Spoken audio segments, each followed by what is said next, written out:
welcome back.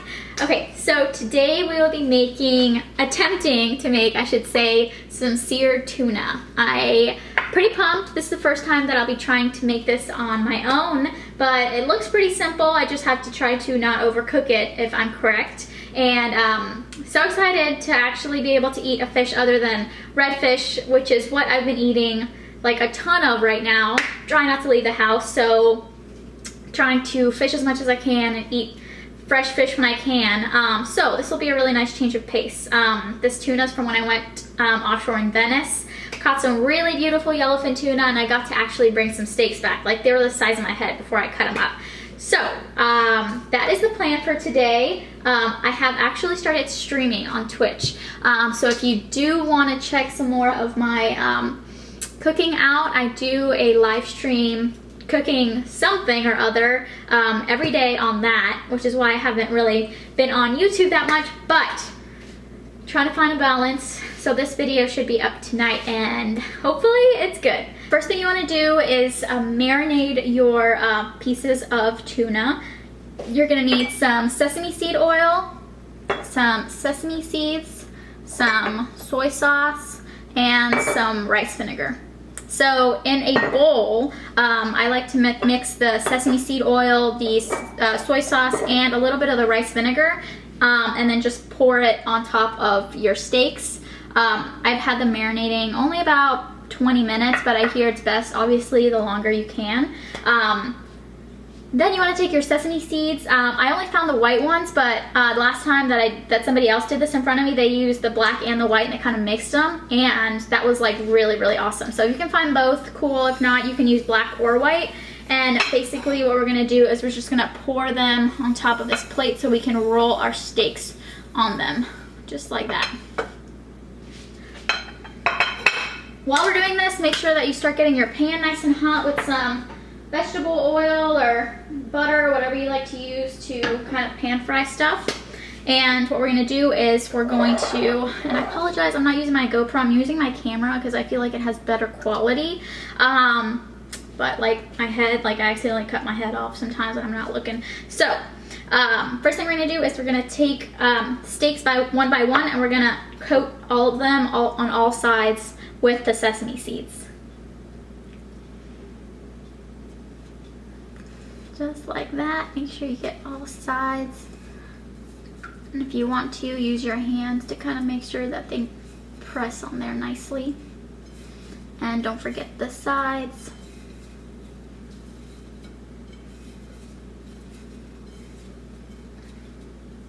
Alright. And then you want to put it directly onto your hot pan. You're going to lose me for a second.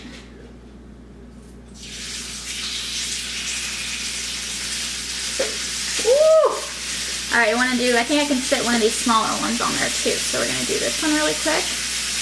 And you want to cook them for a minute on each side. Hopefully.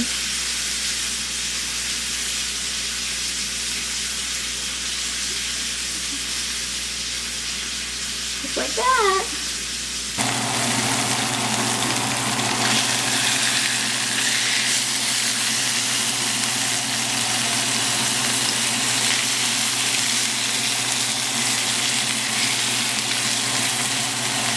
Just like that.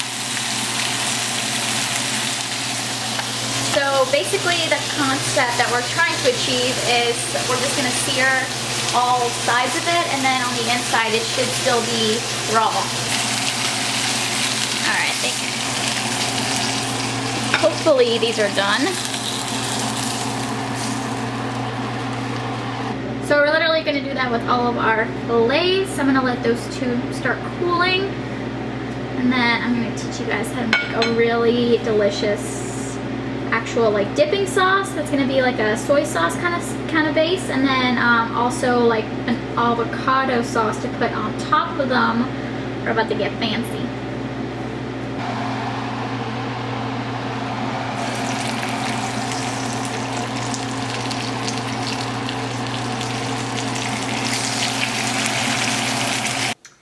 now that we have all of our steaks seared, we're gonna let them set a little bit while we make both the sauces. So the first one is just like a dipping sauce, and instead of just doing soy sauce, we're gonna do soy sauce.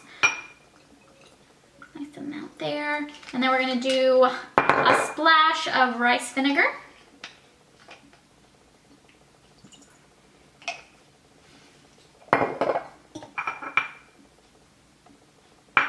And then we're gonna do some sesame seed oil.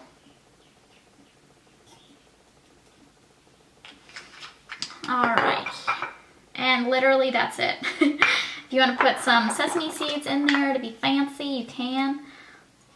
Definitely don't need to, but we're gonna do it anyway. All right, that's the first sauce. So you literally just end up with like a black sauce like this.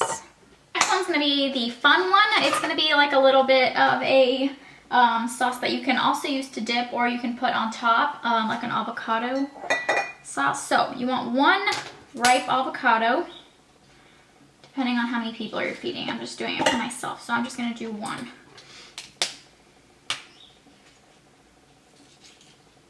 You're gonna put it in this little food processor that I have.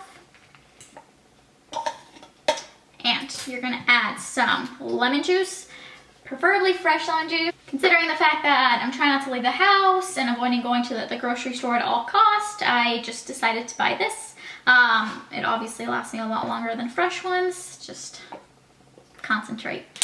But you're gonna use some lemon juice. We're gonna add some salt. We're gonna add some garlic powder.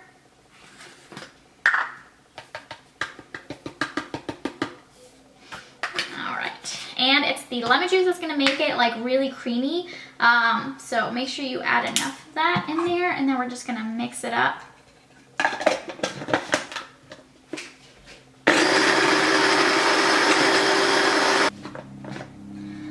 Oh my goodness, so good. Okay, so I'm gonna take this out to show you kind of the consistency that you want. You want it to be like really foamy, like deliciousness, like very creamy. Creamy is the word that I'm looking for, very creamy. You don't want there to be any kind of like whole pieces of avocado in there. Leave it in there as long as it takes for it to become super creamy. So friggin' good. This is the next part that I was going to show you guys. I usually do this with a Ziploc bag, those little tiny snack Ziploc bags that are kind of like more rectangular than they are square. Those work the best. But I just found out that it's an empty box in my drawer. Like, I ran out and I didn't even know it. So we're just gonna make do with this bag. I bought these bags to like send cookies to neighbors in, and haven't used them. So we're gonna get any kind of bag, and basically what you're trying to do is create some kind of piping machine so you can just easily like pipe this avocado sauce on top. Of course, this is like way too much that I'm doing for this, because I'm like the only person that's gonna eat it, but I like to be really fancy with it. So we're gonna just try it. So basically you're just gonna put all of your, you're gonna open the bag up like this, and you're gonna just put all of your dressing, your avocado stuff in here, like so. Moment of truth. Let's see if our steak's cooked for the right amount of time.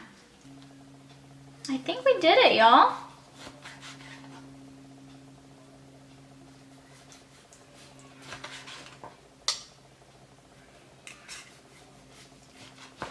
Okay, this looks really good. Okay, so the bag that I was telling you about, this is why it works better with one of those Ziploc bags, because they already have like sharp points. So you literally just cut off the point and you have a little piping thing. So I just did that with this bag. I don't know how big they're gonna be, but basically you should be able to just like do a little thing on there.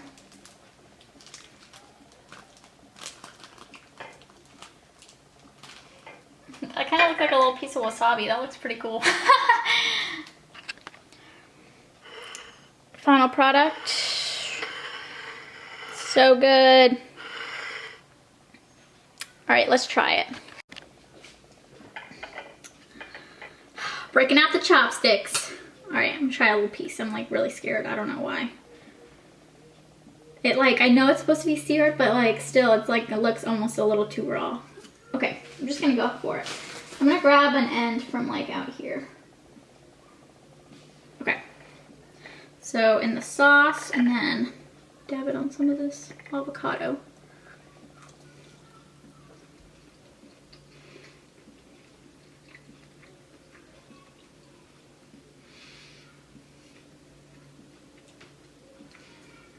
Okay.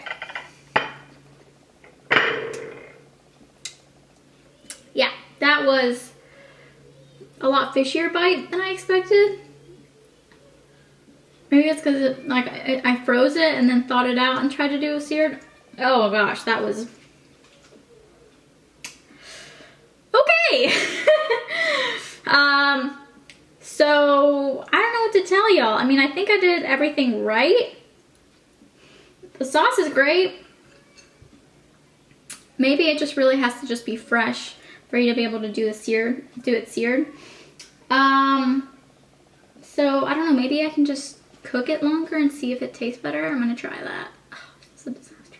All right, update. I actually just took the pieces of seared tuna that I had already cut and put them back on the stove and like just cooked both sides. I know like I'm probably gonna get a lot of shit for this because that's not how you eat tuna, but I just couldn't do it. I don't know why it was so fishy.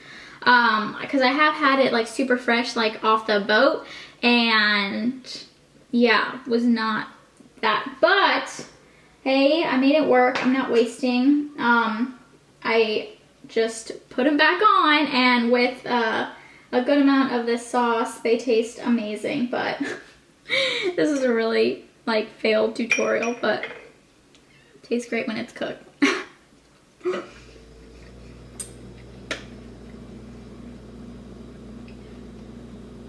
Well, thanks for watching, y'all.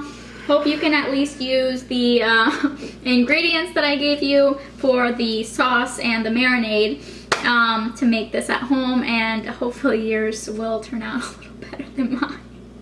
It looked good, it just didn't taste as good as it looked.